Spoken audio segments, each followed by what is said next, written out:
Jadi gimana bos? Enggak, sebenarnya gini. Gue tuh tahu lu lah. Lu pasti dalam keadaan begini ya udahlah lu akan turun ke bawah lah gitu kan. Insya Allah. Ya kan pasti seperti itu kan. Tapi kronologi sebenarnya Sebenarnya kronologis tuh antara mau terkadang kalau cerita itu Kang Ded malah jadi dua persepsi lagi ya. Itu sih maaf loh sebenarnya jujur juga ya buat teman-teman juga. Pas ya di kan awalnya saya juga bilang nanti dulu ya Kang Ded ya. Nanti dulu karena takutnya juga persepsi orang beda-beda. Tapi setelah saya pikir-pikir juga malah terlalu banyak pembelajarannya sih Kang Dedi. Pembelajarannya banyak banget ya, terlalu banyak saya. Jadi kalau misalkan kronologis kayaknya nggak ada yang pura-pura juga ya. Pas waktu itu saya pernah buat video juga ya di mana di Instagram dan di YouTube juga. Saya bilang kalau memang kejadiannya seperti itu ya. Saya di lampu merah. gue tahu yang Iya. dipepet, yang dia nggak jualan tapi minta duit, itu kan yang ceritanya kan. Jadi memang minta uang, saya dengarnya juga minta uang bukan membeli ya. Jadi terkadang saya untuk bukan pembelaan ya, menceritakan yang sebenarnya juga akan tertutupi juga sih dengan persepsi orang pasti akan berbeda juga. Kata mepet aja sudah diartikan sangat beda ya sama orang mepetnya saya sama mepetnya ini. Jadi akan selalu ada sih saya bilang untuk perbedaan itu. Nggak akan selesai maksudnya. Nggak akan selesai. Jadi dan yang saya bingung sebenarnya ketika terjadi itu itu sesuatu hal yang sering saya lakuin Kang Deddy gitu loh. Iya, gue sering lihat yang tukang ojek lah, Iya. apalah. Ya. Jadi saya itu marahnya lebih marah daripada itu, malah lebih kasar daripada itu. Kenapa yang seperti kayak begini tuh saya post ya supaya orang melihat memang saya tuh orang yang biasa juga gitu loh, bisa marah juga, bisa kesel juga. Makanya kenapa selalu saya bilang post aja nggak apa-apa, saya bilang. Terus juga yang saya misalkan orang minta abis itu saya ngasih yang lain juga sering dilakuin. Iya, pernah sama ibu-ibu juga pernah kan? Iya. Ya kan? Ada suami istri naik motor, gue nonton konten lu pernah kan? Pernah. Nggak masalah tuh kayaknya. Nggak masalah sama sekali. Jadi yang ini itu memang ada satu, yaitu memang dia sudah berumur ya 77. Jadi yang awalnya juga kalau misalkan lihat saya untuk klarifikasi awal untuk menceritakan juga saya bilang saya senang jadi diri sendiri kok. Saya memang tidak suka ketika orang bilang umur saya 77. Kenapa? Saya bilang. Waktu pas awal ya saya ini. Kenapa? Saya bilang. Saya paling tidak suka orang itu menceritakan atau enggak bilang kelemahan dia untuk bisa mendapatkan uang. Karena terlalu banyak yang jadi alasan. Terlalu banyak yang di luar yang lebih bisa dibilang bukan parah ya, lebih kasihan daripada itu. Lebih membutuhkan maksud lo ya?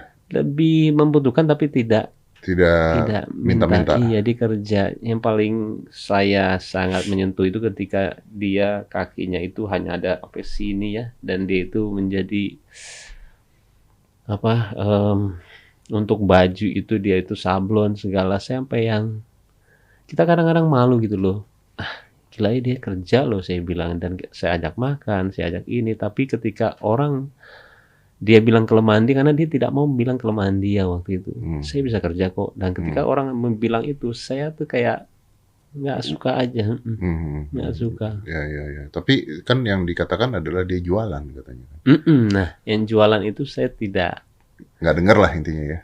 Nggak dengar dan memang tidak saya pasti tidak salah dengar. Dia bilang minta uang sebenarnya.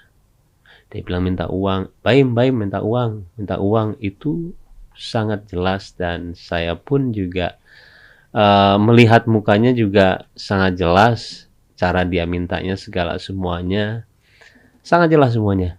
Tapi yang paling menarik dari semuanya tuh tadi juga saya baru kasih tahu Kang Det ya, kalau misalkan alhamdulillah saya udah ketemu sama dia. Udah ketemu?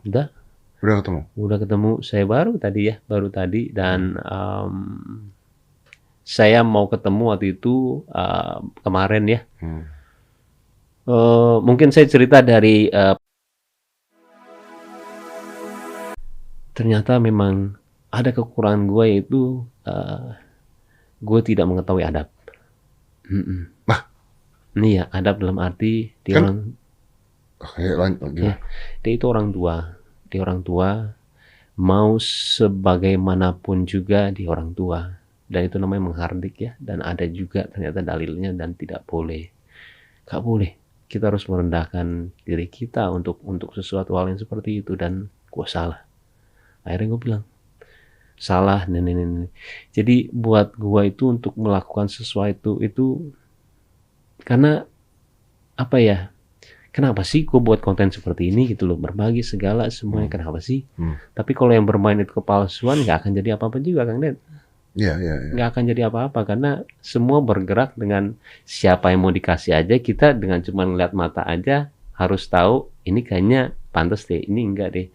Dan kalau tidak ada nilai kejujuran dalam diri kita, gimana caranya kita tahu? Dan itu sangat sulit gitu loh. Ya pasti. Cuman gue nggak pahamnya, tadi kan lu mengatakan bahwa kalau kita bicara kronologi pasti ada dua sisi. Kalau dari kronologi lo, gue mengatakan bahwa lu nggak salah sebenarnya dari kronologi lo. Tapi di sini lu minta maaf karena adab, karena dia orang tua, harusnya lu nggak begitu. Harusnya nggak begitu. Jadi salah dong. Jadi salah. Gue salah. Yes. Gue harus bilang gue salah, dan memang gue salah. Dan sangat menyenangkannya ketika ketemu sama orangnya ya. Tadi ketemu sama orangnya, orang yang baik banget. Ya, orang yang baik banget. Di situ apa ya? Ketika masuk pun juga lihat sini ada keluarganya, pas lihat dia langsung samperin dan minta maaf. Maaf kalau misalkan sampai kayak begini ya Mas Baim, maaf banget. Dan kita sama-sama nunduk, saya minta maaf. Jadi di situ kelihatan dia orang yang sangat baik banget sih. Dia baik banget. Habis itu juga malah kita ya nggak direncanakan, malah semuanya kayak suasananya berubah banget ya, seperti nggak kejadian apa-apa. Habis itu pas ke atas pun, kita akhirnya ke atas ya, saya cuman mau bilang sama dia juga ketika ketemu, saya nggak mau ada wartawan. Saya bilang walaupun ketika ada wartawan yang menang saya, kenapa? Ya saya minta maaf, dan di kamera bagus banget. Saya datang ke rumahnya, cuman esensi saya nggak mau seperti itu. Saya bilang saya maunya benar-benar minta maaf, ketemu, dan selesaikan baik-baik. Saya pun nggak pakai kamera. Saya bilang nggak semuanya seperti itu kok. Saya bilang akhirnya udah, pas sudah nggak ada siapa-siapa, keluarga aja. Saya bawa keluarga juga, saya makan itu ada kakak saya ya. Habis itu pas ke atas itu dia cerita semuanya tuh, dia cerita, dan memang dia baik ya, dan dia minta maaf beberapa ya. Salah satunya, maaf ya kalau kakak saya itu kemarin ngomongnya ini. Anaknya. Jadi anaknya itu ada namanya, saya masih ingat, Dita, Dodi, Dedi. Nah si Kang Dodi mungkin ya bilang, kalau misalkan wartawan kan sebenarnya juga suka mancing ya. Kita tahu lah ya. Jadi saya ketika cerita dia, mungkin pas tayangan kok jadinya gini sih untuk ini. Akhirnya diminta maaf ya kalau anak saya begitu, ini, oh nggak apa-apa, saya bilang. Versi kedua, diminta maaf ketika ada di podcastnya Nikita, kata dia minta maaf. Saya nggak tahu kok di situ ada 3 orang, kata dia, dan saya juga tidak mau kok itu dibawa ke hukum. Saya nggak tahu, saya cuma mau ada tempat klarifikasi aja, katanya. Saya minta maaf ya, saya nggak ada kesana, nggak apa-apa kok, saya bilang nggak apa-apa. Dan saya juga nggak tahu Mas Baim dulunya ada apa-apa sama itu, sama Nikita. Oh nggak apa-apa, saya bilang nggak apa-apa kok, nggak apa-apa, beneran nggak apa-apa, saya bilang. Habis itu juga dia bilang minta maaf juga ya kalau saya waktu itu minta uang untuk ini. Iya nggak apa-apa. Jadi memang ketika saya ngeliat dia itu, ketulusannya itu tinggi sekali ya, tinggi banget. Jadi saya sendiri yang ngerasa kayak pantes ya gue dihujat ya.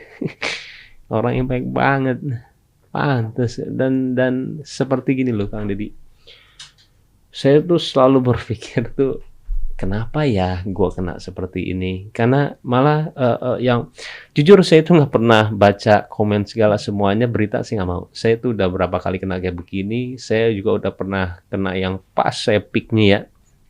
Mungkin juga ini mungkin pelajaran juga, pembelajaran kalau saya itu berfungsi banget buat saya. Jadi kalau misalkan saya baca, saya kepikiran banget, tapi ketika ada masalah, ketika saya merasa saya itu tidak perlu ini, saya nggak ini, dan tidak mengganggu pekerjaan saya sama sekali. Karena setiap orang itu saya harus melihat, saya ketemu dengan orang berbeda-beda dan harus positif ya. Setiap pikiran saya ya selalu harus positif. Dan di situ saya ketika dia cerita ini, Pak sebenarnya saya nggak ngelihat semuanya, saya bilang, saya nggak ngelihat. Saya nggak tahu beritanya apa, ini apa, saya baca komen pun enggak, saya bilang saya karena nggak ganggu. Iya, saya nggak, dan akhirnya saya juga bilang sama dia, apa yang bikin saya seperti ini? Nah, saya bilang sama bapaknya, saya selalu bilang alhamdulillah,